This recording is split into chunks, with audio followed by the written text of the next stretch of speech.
상담실에서 어머님들을 만나보다 보면 가슴 아파하고 기가 막게 한 순간이 있는데요. 엄마가 나한테 뭘 해줬는데 키워주고 먹여주고 교육비 다 대주고 연끌해가지고 모든 걸 아이한테 바쳤는데 너무 속상해 하시죠. 요즘 아이들을 만나서 상담해보면 가장 원하는 것은 바로 나의 감정을 알아주는 것. 이게 주파수가 잘 맞는 거죠. 아이들이 원하는 것과 부모가 해주는 것이 미묘하게 어긋날 때 아이가 사춘기 없이 지나갈 수 있었던 비결이 저에게 묻는다면 안녕하세요. 저는 31년째 가족 상담 그리고 개인 상담을 하고 있는 이서원이라고 합니다. 그동안 한 3만 분 정도 상담을 하다 보니까 사람의 마음길이 가는 길이 다들 비슷하더라고.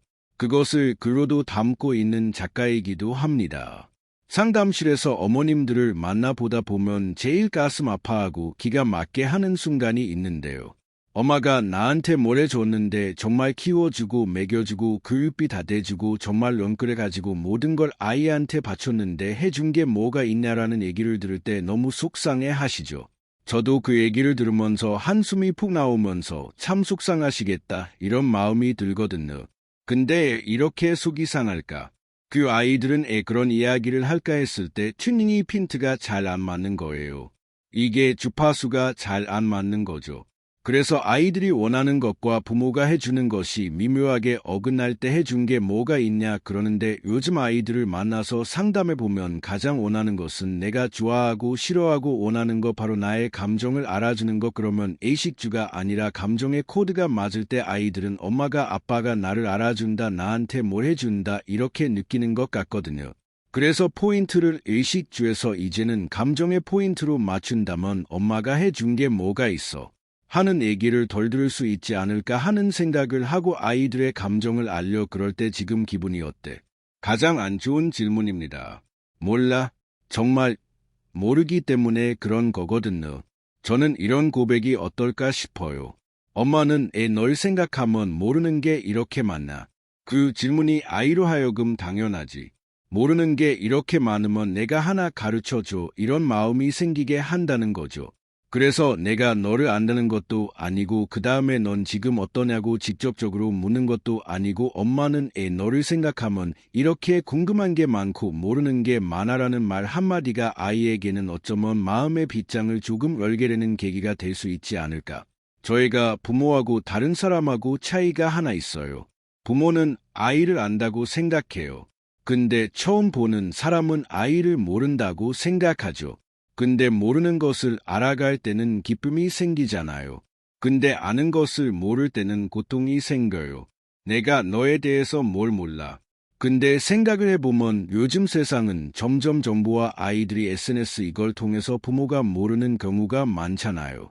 많은 부모님들이 상담 와서 정말 아이에 대해서 속상할 때가 많아요.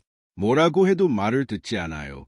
하는 그 밑바닥을 들어보면 내가 아이에 대해서 다 안다는 생각 때문에 아이하고 갈등이 생기고 자꾸 부딪힌다는 걸 알게 됐어요.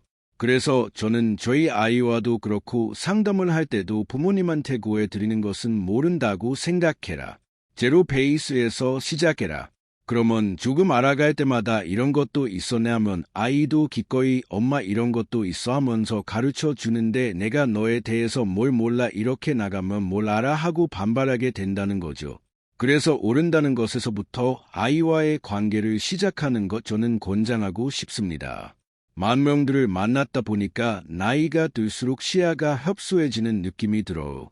그리고 내 경험이 쌓이다 보니까 내 경험에서 생긴 원칙들이 되게 옳다라는 생각을 가지게 되다 보니까 나도 모르게 저 사람 애절해하는 그런 시선을 점점 가지게 되는 것 같아요. 제가 결혼할 때 아내가 상담을 한 사람이었거든요. 우리 지숙 씨는 상담하니까 뭐가 좋아요라고 물었단 말이에요. 그랬더니 아내가 상담하기 전에는 무슨 화나는 일이 있으면 저 사람 애절해라고 생각을 했었대요. 근데 상담을 하고 나니까 내 안에 또 뭐가 걸리는 거지 하고 내 안의 기준을 보게 되더라는 거죠. 그래서 나이가 들면서 내 안의 기준을 보고 다른 사람의 기준도 보고 하는 것이 아니라 자꾸 내 안의 기준에 집착하게 된다면 다른 사람의 기준을 보지 못하는 것 때문에 점점 살아가면서 경험은 쌓이는데 오히려 관계는 어려워지는 역설적인 현상이 나타나는 것 같아요. 예전에 제가 대학교에 학생들을 가르칠 때 총장님이 이런 얘기를 했어요. 장례식에 오는 조문객의 수는 그날 비가 오느냐 오지 않느냐와 비례한다. 비가 오면 적게 온다는 거죠. 끝까지 비가 뭐라고 장례식에 주문을 가지 않느냐? 그것이 다른 사람의 장례를 대하는 보통 사람들의 마음이라는 거죠. 저는 그 얘기를 들으면서 나에게는 정말 지극히 중요한 장례식이지만 다른 사람에게는 특별한 사이가 아니라면 이례적으로 한번 인사를 드려야 되는 자리이기 때문에 장례식에 오는 모든 분들에 대해서 당연하게 여겨서는 안 된다 하는 시선으로 바라본다면 주신 분은 특별히 와주셨으니까 너무 고맙고 오시지 않은 분은 당연한 거 아닌가 하고 섭섭한 마음을 가지지 않을 수 있다. 그래서 오시지 않는 것을 당연하게 여기는 마음. 그날씨와 비례한다는 우리 총장님 말씀처럼 그런 마음으로 본다면 좀 더 따뜻하게 주문객들을 보고 감사 인사도 따뜻하게 드릴 수 있지 않을까 그런 생각이 드는데요. 저희 동네 카페에 가 보면 어머님들이 이야기하는 게 그렇게 좋더라고. 예전에는 시끄럽다고 생각했는데 전부 다 얼굴이 활짝 피어가지고 꽃처럼 가만히 귀를 기울여 보면 남편 얘기, 또 시댁 얘기, 그 다음에 따질 수 없죠. 자식 얘기, 그런 얘기를 하고 있어요. 그래서 저는 그 얘기를 들으면서 이것이 말로 사오를 하는 거구나 그런 생각을 하곤 해요.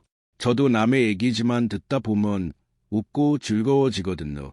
근데 그렇게 해서 집으로 돌아오게 되면 시원하면서도 허무한 게 있는 것 같은데 시원한 것은 내가 이야기를 실냈기 때문에 시원한데 정작 내 얘기는 좀 빠져 있는 거죠.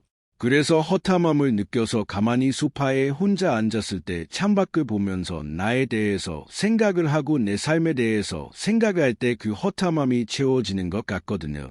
그래서 밖에서 후련하고 안에서 채워지는 느낌 그것이 SNS 시대의 이중의 파라독스가 아닐까 그런 생각이 들어서 수다 좋고 나 혼자만의 톡도 좋고 두 가지가 합쳐질 때 허함과 채워짐이 함께한다 생각을 하고 삽니다. 제가 상담실에서 상담을 받으러 오는 분들을 보면 과묵한 분이 있고 다변인 분이 있거든요. 근데 과묵한 분은 굉장히 멋있어요. 근데 다변인 분은 되게 즐겁죠. 그래서 둘 다 미덕이 있지만 과묵하다 혹은 표현을 하지 않는다. 그런 분들의 미덕 이면의 그림자를 들여다보면 자기의 감정을 표현하지 않게 되면 자기의 감정을 잘 관찰을 안 하게 돼요. 그러므로 타인의 감정도 잘 관찰을 하지 않게 되죠. 관찰하지 않는 영역에 대해서는 우리가 애구심이라는 걸 가지기 쉽고 관찰하지 않은 타인의 감정에 대해서도 애구심이라는 걸 가지게 되다 보니까 쉽게 다가가지 못하고 다가온다 그래도 쉽게 받지 못하는 그런 악순환의 고리를 가지게 되는 거죠. 한편 다변으로 감정 표현을 잘하는 분은 늘 감정 표현하려면 내 감정을 알아야 되니까 나에 대해서 호기심을 가지고 애구심과 다르게 호기심을 가지고 뭔지 살펴보고 거기에다가 네이밍을 할 수 있게 되면 다른 사람의 눈빛을 봐도 다른 사람의 행동을 봐도 저런 감정이겠구나 하고 호심을 가지고 이름을 짓고 알게 되니까 금방 친하게 사교적으로 잘 될 수 있는 것 같아요. 그래서 표현하지 않은 것은 외로워지는 어떻게 보면 그 길이기도 하고 표현하는 것은 함께 즐겁게 보내는 길이기도 하다. 그게 두 갈래로 차이가 나는 게 아닌가 이런 느낌을 자주 가지고 합니다. 사람의 관계를 나눠보면 하나는 나와 나의 관계, 하나는 나와 남의 관계가 있단 말이죠. 근데 우리는 남 말고 남하고 관계와 관계라고 생각하는 우리의 속성이 있어요. 그러나 가만히 들여다보면 나와 나와의 관계가 더 중요한데 내가 나를 만나는 방법으로 글쓰기 이상이 있을까 하는 것을 저는 글을 쓰면서 매일 느끼고 있거든요. 내가 어디에 가든 무엇을 하든 내가 보고 있고 내가 본 것을 솔직하게 남기는 것이 글쓰기라는 거죠. 그래서 글쓰기를 하게 되면 나의 마음을, 나의 감정을, 나의 생각을 가지런히 정리하면서 잘 알게 되고 그렇게 되면 나에 대한 민감성이 생기고 섬세함이 생기면서 타인도 또 다른 나이기 때문에 타인을 바라볼 때도 예전처럼 투박하게 바라보는 것이 아니라 섬세하게 예민하게 바라보면서 그의 감정과 생각과 마음을 읽을 수 있고 헤아릴 수 있게 되다 보니까 좋은 관계가 될 수밖에 없다. 그래서 나와 나의 관계를 글쓰기를 통해서 좋게 만든 후에 다른 사람과 관계를 좋게 만들면 이것이 어우러진 세상과의 관계에도 좋아지는 것 아니겠습니까? 그런 남이 보는 게 아니라 내가 나에게 보여주는 작품이기 때문에 주저하지 말고 지금 이 순간 바로 한 줄로 글쓰기를 쓰면서 이게 난데라고 이야기하는 습작을 시작하신다면 그것이 10줄이 되고 100줄이 되고 right now 바로 한 줄 쓰시는 거. 제가 서강대학교에서 학생들 상담을 가르치면서 수업 시간에 기말고사 하나만 내거든요. 기말고사가 뭐냐 하면 내가 문제를 내고 내가 답을 써라. 그러니까 내가 나에게 지금 내 인생이 나에게 궁금해하는 것은 무엇인가를 5줄로 쓰게 하는데요. 이 5줄이라는 게 약간 신기합니다. 500은 쓸 수 있어요. 그러나 5줄로 쓰려면 500줄 신줄을 압축하고 압축해야 돼서 내가 정말 내 삶에서 무엇을 궁금해하는가 그리 나는 어떻게 생각하는가를 요약해서 쓸 수밖에 없거든요. 그걸 한 학기 동안 학생들이 고민하게 돼서 기발한 문제들이 많이 나와요. 뭐 나는 에스프레소보다 나은가? 에스프레소는 커피의 속성을 잃지 않고도 모든 다른 것들과 어울려서 다양한 커피 맛을 내는데 나는 수도자로서 다른 사람에게 에스프레소처럼 그들에 맞춰주면서 내 고유한 수도자의 속성도 유지하는가? 나는 에스프레소를 볼 때마다 부끄러워진다. 이런 멋진 답안도 나온단 말이죠. 그래서 가만히 있고 생각도 없어 보이는 대학원생들이 채점을 하면서 보면 내 삶에 대해서 깊이 고민하고 무엇인가 해결을 위해서 고군분투하고 있는 그런 참 멋진 사람이라는 걸 알 수 있게 되는 것 같아요. 그래서 수도자뿐 아니라 대학원생뿐 아니라 우리도 가끔씩 내 삶이 나에게 지금 무엇을 묻고 있는가를 질문을 하고 5줄로 써보는 연습을 한번 해본다면 어쩌면 그분들처럼 우리 학생들처럼 나에 대해서 좀 더 진지하게 알고 깊이 아는 그런 수학을 얻을 수 있지 않을까요? 5줄 권하고 싶습니다. 나와의 관계를 좋아지게 하려면 나한테 참 좋은 일이 많이 일어나고 신기한 일이 많이 일어난다. 이런 실감을 가질 필요가 있을 것 같아요. 제가 15년째에서 기념일 노트라는 걸 쓰고 있는데요. 낙엽 기념일. 오늘은 첫 단풍을 보았다. 낙엽이 되겠지. 단풍 기념일. 낙엽 기념일 이렇게 쓰기도 하고. 그리고 방송 기념일. 처음으로 방송을 했는데 오늘 편안하게 잘 됐다. 그렇게 쓰다 보니까 제 삶이 시시하고 몸이 건조한 게 아니라 온갖 작은 일들도 가득한 걸 느꼈어요. 그래서 우리 삶은 우리 속에 있는 커다란 기쁨 장미꽃을 꺼내는 게 아니라 되게 소소한 안개꽃들을 꺼내서 그것을 안개꽃 다발로 만드는 거다 하는 것을 알게 되는 순간 하루하루가 기적같이 기쁜 일들이 많은데 그러면 그것을 모두 경험하고 있는 나도 괜찮은데 하고 나에 대해서 자동적으로 긍정을 하게 되더라고. 그래서 저는 기념 일기를 통해서 저를 기념하고 저를 새롭게 바라보는 즐거운 삶을 매일매일 살아가고 있습니다. 제가 우연히 20대 때 쓴 편지를 보고 좀 참혹했어요. 왜냐하면 가장 불행을 느끼는 나이가 이 30대라고 그래요. 미래가 막막하고 어둡게만 느껴지잖아요. 40부터 일기를 쓰기 시작했는데 일기를 쓸 때 20대 걸 우연히 봤더니 이건 너무 참혹한 역사인 거죠. 40대 때부터 쓰는 일기는 20대 때와 결을 다르게 써야 되겠다 생각하고 몇 가지 원칙을 세워서 일기를 쓰기 시작했어요. 그게 뭐냐 하면 근거 없이 나를 비난하지 말자. 아무 근거 없는데 내가 이렇다 저렇다 비난하는 걸 20대 때 주로 했더라는 거죠. 그리고 뭔가 실수하거나 잘못했으면 무슨 사연이 있고 사정이 있겠지 하고 그것을 헤아려 주는 것. 그리고 작은 것이라도 잘했다면 오 잘했어 멋진데 나를 아낌없이 칭찬해 주기. 그리고 마무리는 따뜻하게 인정하면서 품어주기 이런 원칙을 가지고 나에게 쓰는 편지를 일기 대신으로 쓰기 시작했거든요. 그랬더니 갑자기 제가 근사한 사람이 되는 거예요. 20대 때 저나 40대 이후에 저나 별로 달라진 건 없지만 그것을 바라보는 시선을 다르게 하곤의 가지 원칙을 세워서 비난하지 않고 칭찬하고 따뜻하게 안아주다 보니까 제가 무척 괜찮은 사람인데 하는 실감을 가지게 되더라고.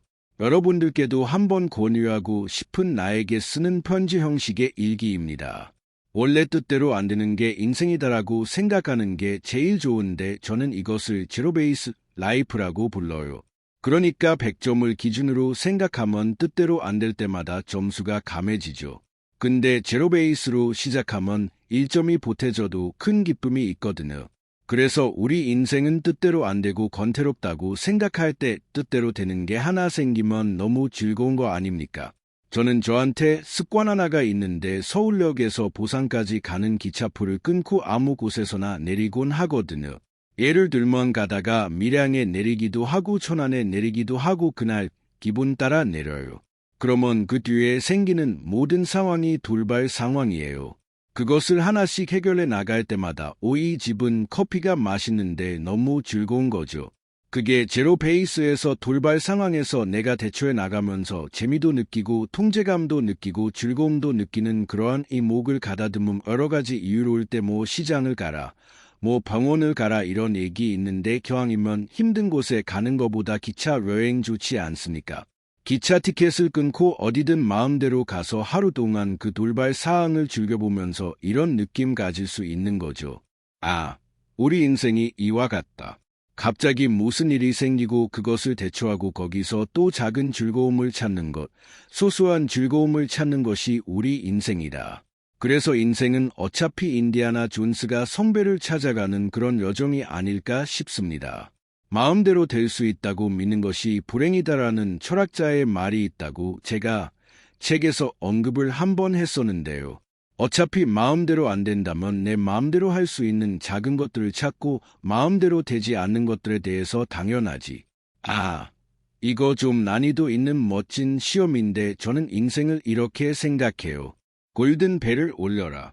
문제가 계속 저한테 출제된다고 생각하고 오늘 그것을 정성껏 한번 오답이지만 나에게는 최선을 다해서 생각해보는 명을 마련해보는 것. 거기서 실수에 웃고 배우고 또 성공에 자축하면서 우유하고 살아가는 것이야말로 우리의 숙제 같은 인생을 축제 같은 장으로 만드는 길이 아닐까. 저는 너만 힘들어라는 말이 참 폭력적인 말이라는 생각을 하거든요. 그거보다는 너도 힘들지라는 생각이 굉장히 연대와 연민을 가져오는 말 같아요. 그래서 신혜 씨의 라디오 방송을 한번 본 적이 있어요. 취업도 안 되고 여자 친구도 떠났고 용돈도 떨어졌고 어떻게 하면 좋을지 부족할 수가 없냐라고 사연을 보냈는데 신해철 씨가 이렇게 이야기를 하더라고요. 그런 방법이 어디요? 동그라미라는 인생의 문제가 없어지면 우리는 할 것 같다고 생각하지만 그게 없어지면요. 조그마한 세모가 동그라미보다 더 커진다. 그러다가 그것도 없으면 커다란 콧방귀 네모가 생기는 거예요. 그래서 우리 인생은 문제가 없어지는 것이 아니라 그때그때 다른 문제들이 나타나니까 그냥 지르고 가시 덤불 속에서 즐기고 그렇게 나아가는 수밖에 없지 않을까요라는 이야기가 굉장히 인상적이었어요. 나만 불안을 느끼는 것이 아니라 모두 불안을 느낀다는 런데 마음을 가지는 게 필요하고 그 속에서 그래도 뭐라도 하나 내가 할 수 있는 것, 내가 가능한 것 이런 것들을 찾아보는 노력 그것이 필요하지 않을까. 그것도 다른 방법이 있을까? 싱크홀이 크게 이렇게 났을 때는 그것을 포크레로 메울 수 있는 방법은 사실 잘 없고 한 삽 한 삽 둬서 메울 수 있는 방법밖에 없거든요. 불안은 통제감이 사라진 거니까 통제감을 내가 느낄 수 있는 작은 것 하나하나를 일상에서 찾아서 하나의 큰 흙덩이로 만드는 것 그것이 유일한 방법이 아닐까 이런 생각을 해봅니다. 제가 작가로 살기 시작하고 나서 아내가 어느 날 달려와서 그러는 거예요. 여보 이제 당신 책 안 써도 돼. 책 GPT 돌리면 5분 만에 책 한 끗 나온대. 이렇게 얘기하는 거예요. 어떻대? 그래서 이렇게 쳐봤더니 채집이에 글이 쫙 나오는 거예요. 그걸 보고 제가 하들짝 놀랐어요. 근데 곰곰이 읽어보고 나서 빙그레 웃으면서 안심을 했어요. 채지티가 이렇게 잘 쓰기 때문에 내가 작가로 살 수 있구나 역설적인 생각을 했거든요. 그렇게 생각을 하게 된 이유는 채지PT가 한 점 오류 없이 완벽하기 때문에 그래요. 완벽한 것은 감흥을 주지 못하더라고요. 어딘가 비어있는 부분, 어딘가 취약한 부분, 그것이 사람으로 하여금 정을 느끼게 하고 이 사람도 나아갔구나. 우스꽝스러운 웃음 짓을 하는 것, 이것을 우리는 인간적인 느낌이라고 할 수 있는 거죠. 그래서 채지는 정말 GPT다운 완벽한 것을 쓰지만 인간은 그 취약함과 모자람을 모두 합한 인간적인 글을 쓰기 때문에 글쓰기만은 고유한 인간의 영역으로 남는다. 음악을 들어봐도 채지티가 작곡하고 노래를 들으면 너무 감미롭고 좋아요. 근데 그거를 한 4곡 5곡 듣다 보면 왠지 정감이 안 가고 그만 듣고 싶다는 생각이 들거든요. 완벽하기 때문에 그렇다. 어딘가 인간은 불완전한 것이 인간적인 것을 이룬다. 그래서 글쓰기는 우리의 불완전함을 따뜻하게 위로해주는 우리의 마음 치유제다. 그런 말씀을 드리고 싶네요.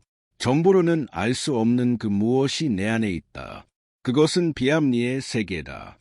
구체적으로 얘기하면 감정의 세계는 AI가 그 불규칙을 이길 수가 없다. 이세돌 구단의 신의 한 수도 사실은 실수해서 놓은 거라면서요. 그러니까 논리적으로 예측해서는 알 수 없는 비논리적이고 비합리적인 것이 내 안에 커다란 것을 이루고 있고 그것이 나의 행동을 많이 좌우한다. 그래서 그것까지 AI가 지금 들어올 수는 없다라고 할 때 내 안에 있는 AI가 알 수 있는 요소와 AI가 모르는 미지의 요소까지를 표현하고 알아 방법으로 글쓰기 이상이 어디겠는가 하는 생각이 들어요. 글쓰기를 통해서 무질서하게 돼 있고 뒤죽박죽되어 있던 내 감정이 가지런히 내 앞에 나타나고 논리적인 세계도 같이 나타나게 된다면 통합적으로 나를 이해하는데 AI 플러스 감정의 나 그것이 나를 이룬다. 그래서 글쓰기를 통해야 내가 전체적인 통합적인 나를 만날 수 있다. 이런 말씀을 드리고 싶네요. 저는 AFWP라는 저의 모델을 하나 소개를 해드리고 싶은데요. 앱이라는 거는 바램이에요. 바램 뭔가를 바르는 거예요. 오늘은 집에 혼자 말고 엄마 아빠랑 있고 싶다 하는 바람이 있어요. 그게 W예요. 근데 엄마 아빠가 일이 바빠서 없어요. 그럼 이모션 감정이 생겨요. 슬프다다. 화난다. 이런 감정이 생겨요. 그러면 비아부얼 행동이 나타납니다. 마터 나서 컵을 그냥 탕텅 치든지 백을 치든지 몰라 이렇게 소리를 내면서 TV 보다가 딴 거 하다가 된다는 거죠. 그래서 WP에 이것의 원리를 어머님이 알게 되면 아이가 지금 툴거린다면 애 툴거려 하고 툴거리는 그 비행동을 나무라 할 게 아니라 애가 뭔가 짜증이 났구나 하고 이를 읽게 되고 애 짜증이 났을까 애가 바라는 건 뭘까 하고 아이에게 W에 대한 궁금증을 물어보는 거죠. 근데 지금 엉뚱한 걸 물어볼 수 있는 거죠. 너 못 먹어서 그랬지. 그런 게 아니라고 그러면 더워서 그러는구나. 아니라니까. 친구가 그래서 그래. 발람은 친구하고 지금 얼려서 놀고 싶어 하는구나를 알게 되는 거죠. 그래서 행동을 보고 감정을 읽고 감정을 보고 발람을 읽고 우리 앱사이트 보듯이 아이 마음의 앱사이트를 보게 된다면 좀 더 어렵지 않게 이 원리를 적용해서 아이의 마음을 들여다보고 소통을 할 수 있다. 저는 아들한테 자주 이렇게 얘기를 했어요.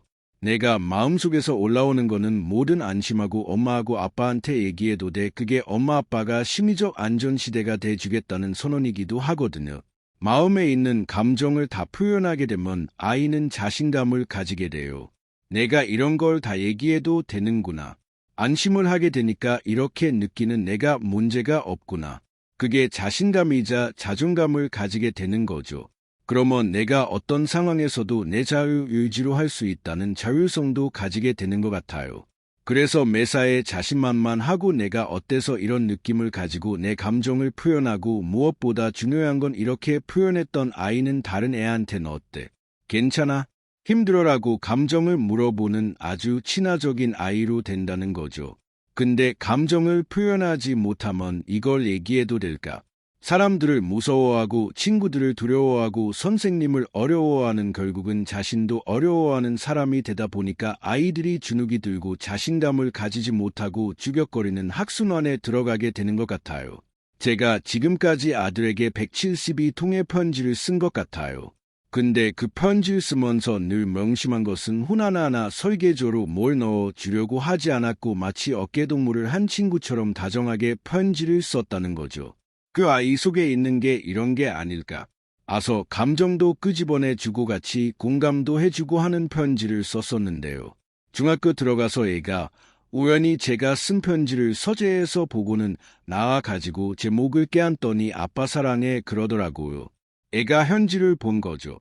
사랑한다면 증거를 보여줘. 그래서 저는 아들에게 쓴 편지가 저의 노력에 비해서 100배 효과를 받았다. 그 덕분인지 아이가 사춘기 없이 지나갈 수 있었던 비결이 제에게 묻는다면 아들에게 마음을 담아서 다정하게 편지를 써보기. 이 편지는 아들한테 보여줄 필요는 없고 그저 묵묵히 써나가다 보면 언젠가 볼 날이 있지 않겠습니까? 저는 교육이라는 뜻이요. 애 두 칼의 바깥으로 두 칼에 끄집어내다라는 뜻이 있더라고. 그러니까 아이에게 집어넣는 것을 교육이라고 생각하는데 아이 속에 있는 걸 끄집어내는 게 교육이라고 생각을 하고, 자녀 교육 혹은 자녀 양육이라고 쓰는데 그것의 본질은 아이 속에 있는 생각, 감정, 합의 마음이죠. 아이의 마음이 어떻게 됐는지를 궁금해하는 마음. 저는 궁금해하는 마음을 호기심이라고 이야기를 하고, 그 호기심을 가지고 아이에게 질문하는 것 넌 어떻게 생각해? 아빠한테 설명해 줄 수 있어? 하고 궁금해 질문하는 것이 호기심의 세계라면 아이가 뭐라고 대답할 거 아니에요. 그랬을 때 세상에 그랬어. 그건 아빠 생각도 못했는데 이것을 감탄이라고 부를 수 있을 것 같아요. 그러면 호기심과 감탄의 앞글은 따면 호감이 되지 않겠습니까?